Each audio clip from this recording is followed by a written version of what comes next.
Funding for this program is provided by Annenberg CPD to advance excellent teaching.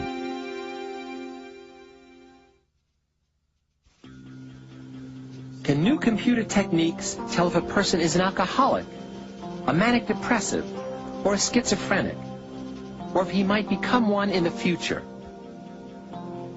Can transplanting healthy tissue into the brain help treat disease or actually improve memory? The Behaving Brain, this time on Discovering Psychology.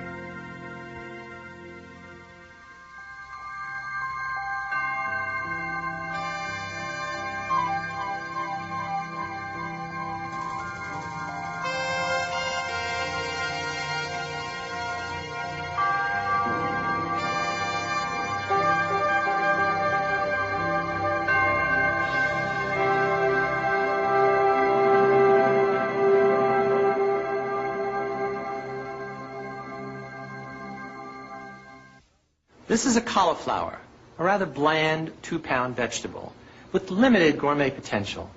And this is an adult human brain, weighing in about 3 pounds.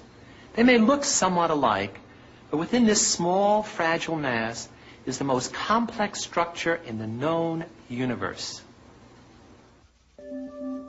There are about as many cells in the brain as there are stars in our galaxy, about 10 trillion.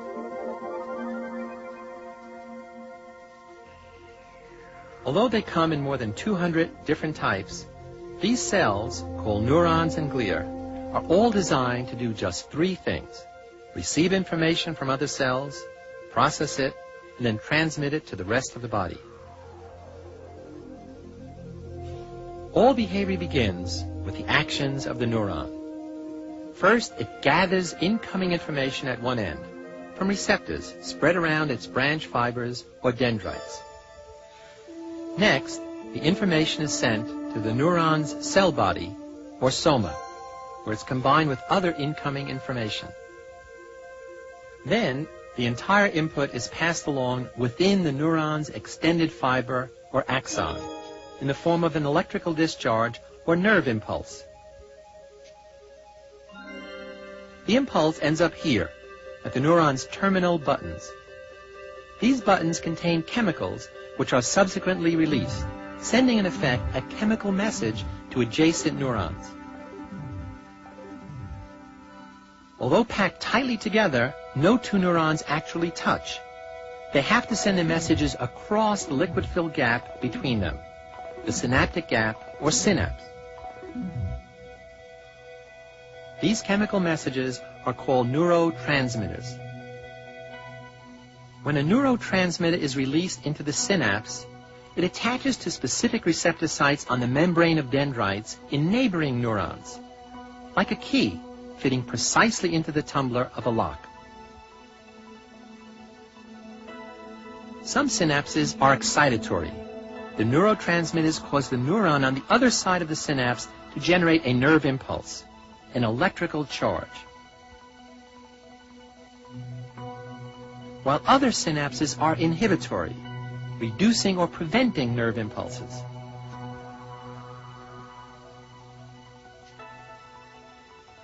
The receptor channels in the dendrites determine what the effect of a neurotransmitter will be, as the sum of all excitatory and inhibitory inputs determines if the next neuron down the line will fire, and at what rate.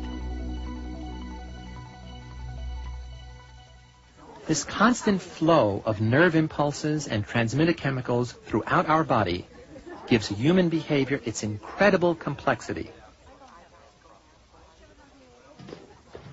It regulates our metabolism, temperature, and respiration.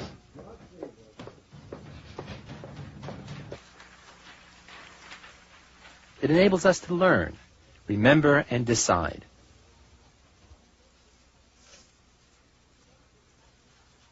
What's so difficult to comprehend is that somehow within these nerve cells and synapses is the basis for communicating all that we can possibly know and experience. How that happens is a profound puzzle for those scientists who study the brain and behavior.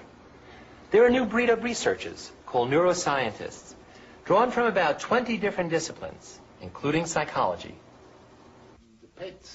Neuroscientists are guided by the assumption that everything the brain does is ultimately explainable by biological and chemical events taking place within it, either throughout the entire brain or in a particular region.